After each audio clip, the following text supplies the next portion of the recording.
It's going to become more costly to generate leads. So if my cost per leads go up, but I'm selling more of them. And the sooner that we can make those changes or start moving towards those changes, buyers are liars. So I'm David, and this is Elle, founders of Jumpstart Go, along with a third partner of ours, Renee. So we're going to talk about some important industry updates, the state of the union for the insurance industry for 2024, as we would say, maybe, I don't know, or as I would say, and some important new regulations, rules that are coming up that will have a pretty big effect, not just on the insurance industry, but really on all industries, which is important to stay up to date on changes so you guys can plan ahead, right?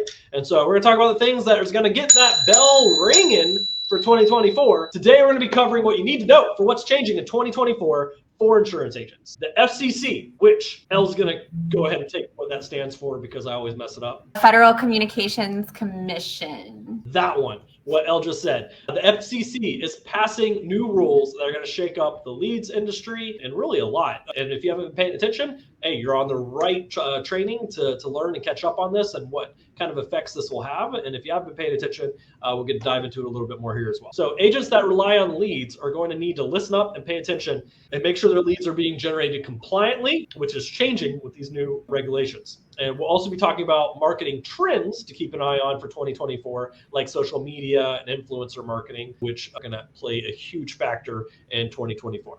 So this is going to be a training you'll want to take notes and participate. So get out the pen and paper, get ready to type some notes on the computer, and get ready to hop into the chat with comments and questions throughout. The more participation, the better. You'll get more out of it. First off, let's talk about leads and lead vendors. What's changed, Janelle? What do agents need to know? Why are they here and listening right now to learn what's up here? Yeah, so I think this is a really good place to start the conversation because everybody that's tuning in right now likely is going to kind of have a different level of either experience or even just kind of like knowledge. There's definitely been a lot of buzz and chatter in the Facebook groups and just online about what's happening with the new FCC rules that are going to be rolling out here. And so we're going to just take a minute to just kind of baseline and really start what I consider as sort of like the beginning of lead generation and like how a lead is generated, just so that we're all on the same page to carry us forward through this conversation. So lots of different people purchase leads or work leads in various different capacity. And a lot of agents rely on lead vendors. So purchase leads from a vendor that generates a piece of information from somebody that is looking for the type of insurance, whether that's home, auto, life insurance, whatever it is. And they purchase, essentially, the agent will purchase that information and that's what we're calling a lead here in this scenario. David, anything that I could maybe make simpler or clarify there before we move on? Yeah, I think we're in this capacity. A lead is some sort of contact information you're getting in a variety of different ways, capacity from either a vendor, a company, yourself, or ever. Not really talking about referrals and like, people coming and approaching you and stuff like that, but we are talking about leads, and especially the sense of purchased leads, whether it's coming from a company, a vendor, third party, and in fact, even in your own leads of how you're generating your own leads, maybe through Facebook ads or something like that. So that's what we're referencing and talking about today. And I know that's a variety of, majority of the industry in some capacity participates or relies a lot on this area. So it's going to play a big factor. So pay attention. There's a lot of good info, but you just got to be aware of how it's shaken up so you can plan for it. So, and this is interesting. Somebody, I don't know who it was, but you bought a lead and you call it. So we want to talk about what we really want to focus on is sort of that process that happens before you buy the lead. And that's what is really going to be where we want to center in as far as this conversation, because lead vendors are out there, they're paying the ad spend, they have the landing pages, the websites where people are opting in. And this is really where the changes are going to start to happen. And as agents, like, we need to be aware of, if we're still going to continue purchasing leads from vendors, there's some things that we need to be aware of in order to make sure that we're compliantly now reaching out to people and calling the lead and working the lead. Because buying a lead and then calling the lead, we could be opening ourselves up to certain risk with the new rules that have been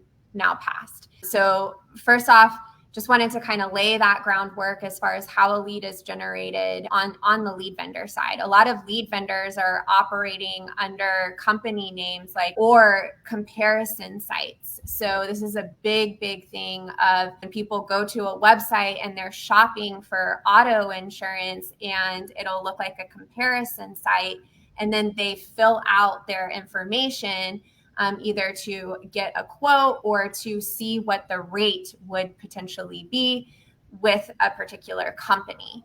And it's, to them, they're looking at, like Lending Tree, for example, is a great example of one as far as on the financial side. And people are shopping different rates, or NerdWallet or Policy Genius. There's all of these different types of customer facing brands where people are going and they're like, oh, well, I'm shopping and I'm comparing quotes. Well, what those companies really are is essentially lead generating. And so that lead is then captured and then sent to the agent, which you then purchase. And there's all kinds of different brands essentially that operate this way. And effectively what's going to be happening is that lead vendors are no longer going to be able to operate as a big brand or comparison website like this, and no longer going to be able to resell that information that you as the agent or agency owner now operate under your business name, or you as the agent, and are able to compliantly reach out to that lead. So this is called one-to-one consent, is the name of this rule that is now going to be going into effect. So what this means is that a lead needs to be generated, and that person that is now opting in to receive the quote, the name of the company that they're opting in to receive the information from needs to be the name of the company that is now reaching out to them, calling them, or texting them. Write 121 in the comments, or just write the number 1 for me here, actually, if that's making sense. Write the number 1 if that's making sense. So with these new rules, that means is that the company that is generating the lead, the name of the company that they're opting in for the quote for, needs to be the name of the same company that's then reaching out to them in text message, in dialing them. Okay, everybody's saying so yeah, and some good comments and stuff here. Mike, great point, great question. And I can't see the names of some of the responses here, but tweet no more multiple leads, maybe I'll finally buy and stuff. So I mean, if you guys are really listening to this, and as we explain some more, you'll hear that this is ultimately, for a lot of agents, going to be a win. For the consumers, it's going to be a win, or for insured prospects. And ultimately, why it may seem like a hard hit and potentially kind of a loss for vendors, I think it's going to really force them to up their game and get good, or get out, essentially, is what it's going to happen. So, which, as far as agents and how you should be paying attention, this is only going to eventually be good news as far as better quality leads, potentially less competition on some of the stuff, and then ultimately prospects not getting as burnt out with getting called a bajillion times about stuff they didn't even necessarily inquire about. So pay attention on that, because ultimately this is going to have a pretty big effect on a lot of things. And I think Mike was saying, sounds like an eventual increase in lead rates. I think that's a very likely result of things. It's going to become more costly to generate leads in this manner, but they will be better quality. A more important factor than cost per lead is cost per sale. So if my cost per leads go up, but I'm selling more of them, and my cost per sale is going down, then that's a better deal for me. I've now spent less time and sold more, for a lower cost per sale. So A lot of people focus on the cost per lead and they just want to get the cheapest thing possible and then work a bajillion of them. I'd much rather spend more and work less and get a lower cost per lead and save the time. So keep that in mind when you start thinking about this. And the other comment, and we'll talk about this as well, is that the one-to-one consent, which we just talked about, but the rate increase will be immediate. I wouldn't expect to see immediate increases, people, because even with this going to effect, and we'll talk about this a little bit later, there is like a 12-month period that everybody has to comply before they start getting fined. So probably not immediately, but it's coming. So you better prepare and start paying attention to the rest of the stuff we're going to talk about tonight as well. So let's go. This is time. It's time now. So yes, like this is not like, immediate, but this is happening. And so we all need to be prepared and ready for this and have our marketing plan in place. And the sooner that we can make those changes or start moving towards those changes, the better. And Craig, I want to point this out because I think people are, will this slow down? I never filled out anything. Craig, knowing prospects at all, it's not going to slow that down. I could have a prospect in front of me sign something and hand it to me and say, I never filled that out. I guarantee it's still going to happen. Maybe it'll come down a bit, but we all know ever calling a lead, they will always and forever, and never did that. It's like, sir, this is like you signed in blood here. This is your blood. Wasn't me. I don't know where it came from. I don't know how you got that. David and I definitely have a saying called, and we say this all the time, buyers are liars. So it doesn't, sometimes it's at the beginning of the call. And once again, we use the analogy, like most people go into a car lot to purchase a car. They get on the lot and the person comes up, oh, can I help you find a car? Oh, no, I'm just looking. I'm there to buy, but I'm going to tell them that when I come on the lot. It's the same thing as if I'm calling a lead. Oh, I didn't fill it out until, okay, now I know who you are and what this is about. Yeah, I did do that. So, that's the thing. We're here to help them. And if it was easy, we wouldn't get paid so well, right? So. Absolutely. And just one thing that I do want to note as far as like the comments of how this is going to be better for agents, I do think it is better for agents in that, and you are going to I think you're actually going to start to see contact rate go up because people are not going to get bombarded with robocalls or the like, you're the sixth agent that has called me. That is going to be the thing that we're really going to see change here. And that's a good thing, right? It's a good thing for the consumer. As an agent or a business owner, lead costs, like David mentioned, likely we are going to see a rise in that. But ideally, this is just really going to be a world of good. And especially for the consumer that's not getting bombarded with telemarketing calls, robocalls, and feeling overwhelmed. This is a big piece of why this has is going to be going into effect and why this has been proposed. And then the other big thing here is that what they are opting in for. So when they go and they enter their information in on the website, it has to be topically and logically relevant. So this is the language that they're using. So to give you an example, with sites that would be like these comparison sites or places where people are going in and maybe they're entering in their information for something like a mortgage. Maybe they're trying to, figure out what they could qualify for a mortgage. And they're, opting in as far as, yes, I would like to, maybe be contacted with somebody about getting more information about a mortgage. Let's say that's the scenario. That vendor that's generated that opt-in for a mortgage cannot now sell that to an insurance agent that could maybe be potentially interested in that lead because they might eventually be needing a home policy or that they might need a mortgage protection policy. So in a lot of these lead generation spaces, there's essentially kind of like almost the cross sell of something that's sort of kind of related, and that information is positioned and then sold as a lead to the agent that they've opted in for something, but it wasn't actually something that they, in their minds, were requesting. So that type of cross sell is now no longer going to be something that you're going to be getting leads of. A big one would be like the Walmart gift card, for example, or these contests or giveaways where people are giving their information to enter into a contest, and then that is sold as a lead. There's a couple things I wanted to to point out. So someone was saying, because I can't see the name, that this will probably be tough for independent insurance brokers. The consent may be allowed for brands like farmers, but if you represent multiple brands, maybe constrained with how you approach customers.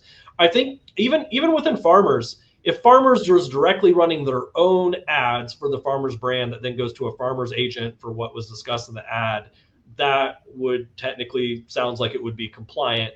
But having worked with a lot of farmers agencies and others, they're working stuff from EverQuote, NextGen, these aggregators and stuff like that, which will have a big effect on that because those weren't necessarily farmers generated leads. So we might, yes, see companies or carriers, more focusing on specifically generating their own in-house leads for their own brand.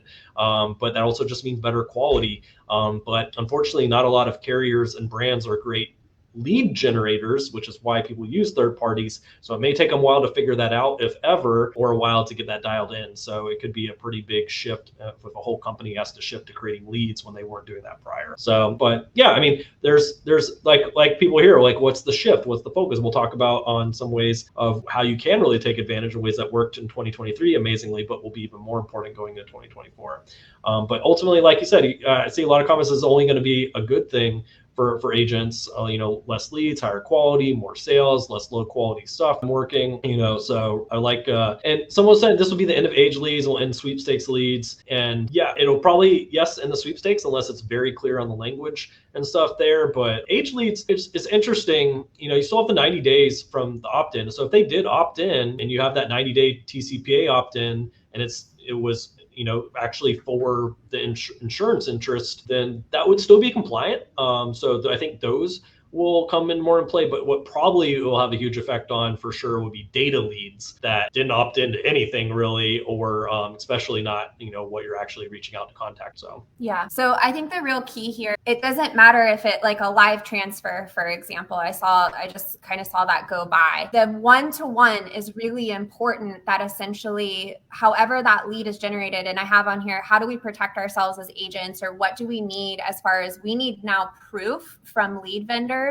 If they're generating leads for us, they need to be generating leads under our name, our brand. You talk about the independent broker, that it's fine as long as the lead is being generated with the branding and under the name of that broker. So that when you're now calling that lead, when they opt in on a website, it needs to be the David Denning Insurance Agency. And then when you're calling them, it needs to be, hey, this is David from the David Denning Insurance Agency. There has to be continuity between now the brand of how that lead is being generated and the SMS and the phone call. Let me know if that's making sense as far as like the client facing, prospect facing name needs to be the same brand that you're operating under, whether that's a carrier, a captive, if it's like Allstate, Farmers, definitely, or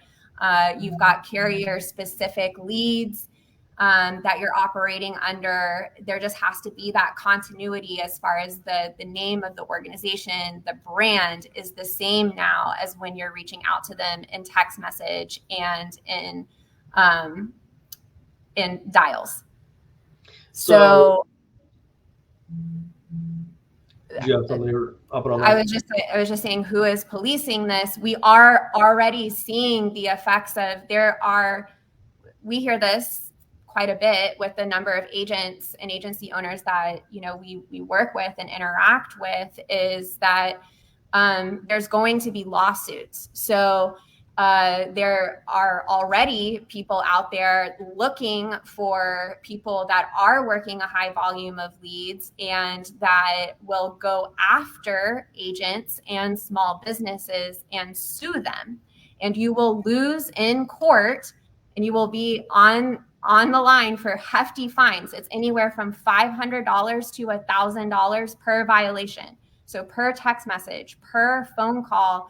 If you're working hundreds and hundreds of leads and sending a high volume of text messages, dialing 100 people a day that are in violation, those fines rack up. I mean, you could be talking about hundreds of thousands of dollars in violations, and you will lose because now it is on you. It's not going to be on the vendor.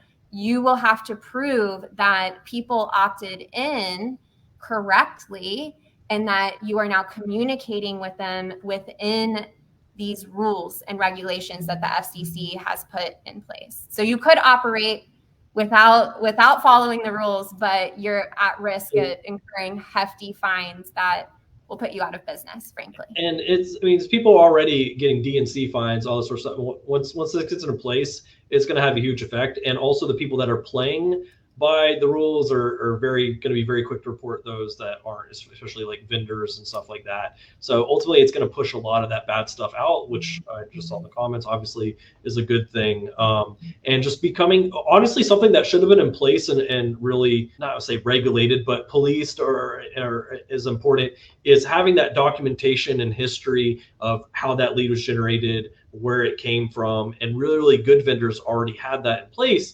But even now, it's going to really affect that one-to-one, which is that whole, what was the comment I saw earlier? Which is the whole point of that one-to-one is that someone isn't just generally generating leads, going out, creating a, whatever name of a Facebook account, running Facebook ads, generating in general final expense leads, for example, and then just selling them to whoever they wants them. That's not a one-to-one. Like Elle was saying, they would have to generate them under your account, like for your brand, and then come to you directly. They can't just generate leads in general and start selling them off to people.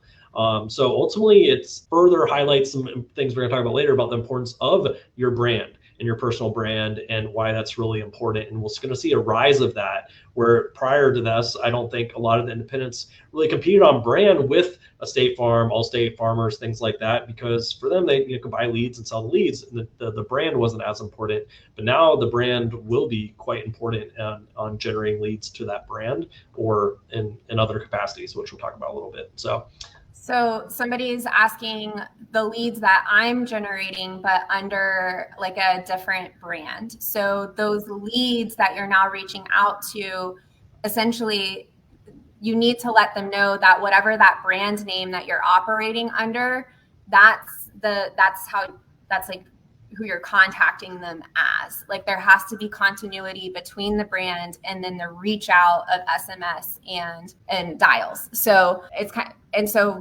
so you really need to create that continuity. Text messages are technically need to have your name and the company that you're contacting them from. So that needs to be in there on the text messages as that brand name that you're operating under, just to make sure that you're within compliance there. The rule is really meant for the big lead generators that are, generating leads and then selling the lead. But technically, and there might be some room for interpretation here, but as far as my understanding of what this one-to-one means is that essentially the prospect needs to know, I opted in for this from this company website under, dansinsuranceagency.com. It's now Dan Insurance Agency that's reaching out to me. There has to be that continuity that happens. Yeah, I think that does start to get a little gray, Nick, on that. Like if you're responding to that lead coming in as your brand that you're putting in front of them instead of like Farm Bureau, for example, then I'm not the FCC, but it seems like that would still be compliant versus if like Nick's Insurance Services and they reach out and you're like, hey, this is Farm Bureau talking to you, and they're like, how did I get to Farm Bureau? So I think there needs to be consistency between what you're putting out and how you're responding. Yeah. So if it's like Nick's Insurance Services, then when you're dialing and texting that lead, this is Nick from Nick's Insurance Services to create that continuity. Yeah. And this question, not directly, I think what you're talking about is A2P for registering as far as number and stuff for compliance on texting and stuff there, which we all had to do a few months back when that started. Which was due to FCC orders that they also into place, and we saw all of the effects of this. So just like everybody was scrambling to do that was due to what we're talking about now is going to essentially be what's going to be coming to fruition here in the next 6 to 12 months. So prepare now, because the same regulatory body that's putting all of this stuff in place, again, to combat spam, robocalls, scams that were happening. I think I read after they did that, because this is a big thing that they're forcing the telephone carriers now to block text messages that are being reported as spam or fraud or scams to protect people. And they saw an 88% decrease in fraud and scam text messages that were going out due to the regulations that they're putting into place. So that's where potentially errors emission insurance comes in. I'm 100% positive errors emission insurance does not cover this type of stuff. Just like it doesn't cover a DNC violation, it's not going to cover an FCC violation like this. That covers if I make a mistake in writing an app or like recommended the wrong coverage or something maybe, but it's not going to cover non-compliantly generating leads or purchasing leads. So yeah, protect yourself. Error emissions isn't going to extend to that. Always cover your butt. That's right, Craig. All right. CYA or CYB in that case. Yeah. So keep it PG. So yeah. Okay. So what are we going to do about this? Okay, what are we going to do? Let's talk Get about that bell ringing. Ways that you can generate your own leads. David and I are huge on using social media, referral partners, and basically ways that you don't need to worry about this compliance stuff because you're generating leads organically, okay? And people are giving you permission to reach out to them, or better yet, they are reaching out to you. So some things that I think are more important than ever, even though we've been talking about this for as long as we have run this group since 2018 when we started it, of the importance of building a brand and why now more than ever, having a brand, especially a personal brand that you operate under is going to be important. I think more and more what we're going to see a shift towards agents that are learning how to generate their own leads through paid advertising, and then also generating their own leads through organic as well. And lead generation does start with some brand in some capacity. So we teach personal branding to our clients to really help them stand out on social media and to attract a right fit client to them. And so more than ever, having a brand that's recognizable, having a brand that people know, like, and trust, and recognize you as a person and recognize you as an extension of your agency and of your business and somebody that they can trust to reach out to. It's never too soon to start building that. So I think that's something that we're going to continue to see more and more of, agents building their own personal brands and using social media marketing. Okay. So really a lot of agents are out there doing it every single day. David just interviewed one of our clients a couple of weeks ago, Alex Smith, who's generating IUL appointments for himself on Instagram and YouTube right now. And he's filling his pipeline using social media and taking an educational approach. This is the value first approach. This is something that we teach very heavily because we believe in it.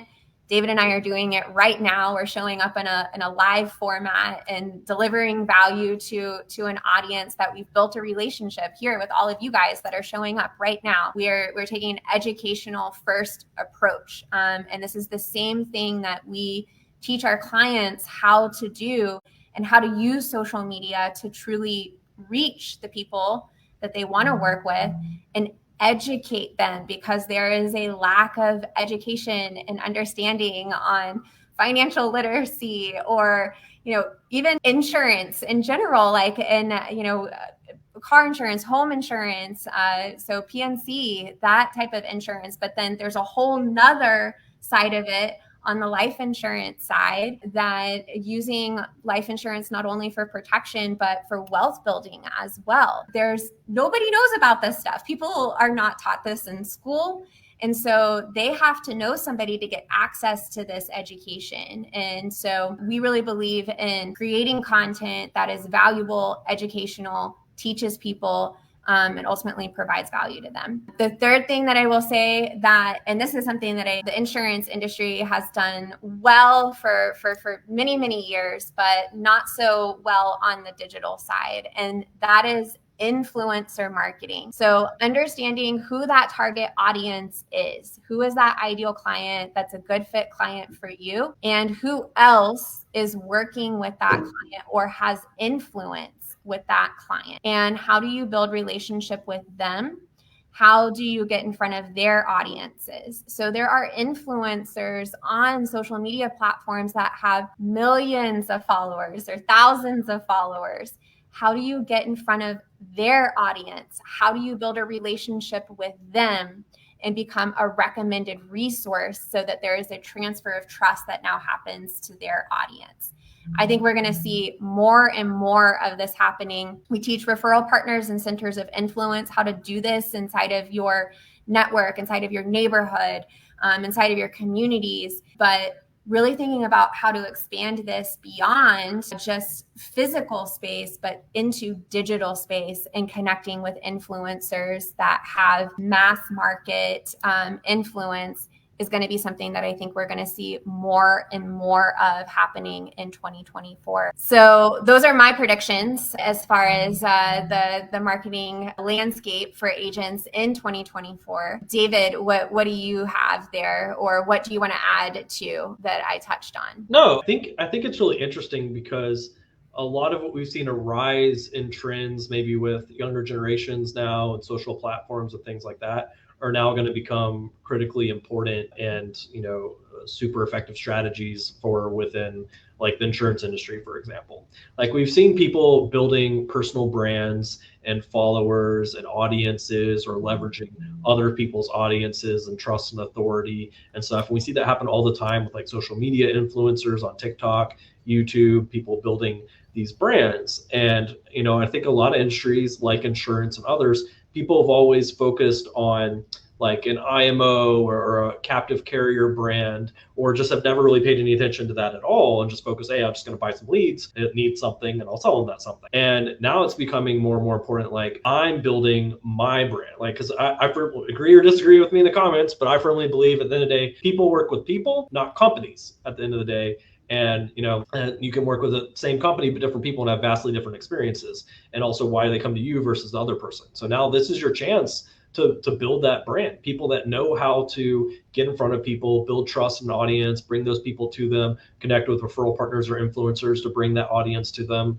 You're going to have a heyday this year. And I think that's something that everybody needs to reflect back. Like, am I just a producer, a cog in a wheel that shows up and sells some stuff that now I'm going to have a harder time getting access to general stuff to sell? Or am I an entrepreneur? Am I building a business? Am I building a brand in my business here in this industry, which I think a lot of people say, but then they don't do the things like actually build their brand and attract people to them, or build their own marketing and people coming to them. They say, hey, I'm an entrepreneur, I'm building stuff, but I really just show up and take some leads and sell those leads. And it's like, you're really going to have a harder time if you don't take that entrepreneur approach, which is only going to be becoming more valuable now. So it will become more important than ever to be in control of your marketing, of your pipeline, of how people are coming in, and ultimately your brand. So yeah, I mean, I think as a lot of companies and large organizations struggle to make adaptations, switches, how are they, going to have pipelines for agents and stuff?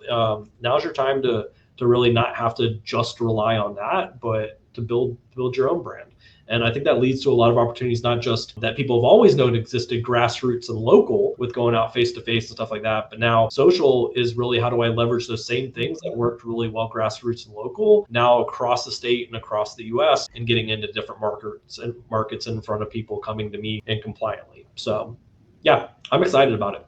Yeah, and I think really understanding who that target audience is that you want to reach is going to be more and more key, and knowing what their particular pain points are, their challenges are, and speaking to those challenges in the content that you're putting out on social media is going to be more important than ever, especially if you are looking at doing any type of influencer marketing where you do approach influencers that have an audience. Having this clearly defined and really explaining to them the value that you can bring to their audience through education, through value, is going to be so important. So if you haven't really thought about how you want to brand yourself, who you want to be known as in the industry and the people that you truly want to serve, this is the time to be thinking about it and to really think about how you can communicate your particular value proposition to that particular market. More and more, I think we're going to see this, and agents that do this really, really well, we see them have the most success on social media because they're speaking to a particular niche, not just everybody, but a particular set of people, group of people that feel heard and understood. And that's really where that trust is built.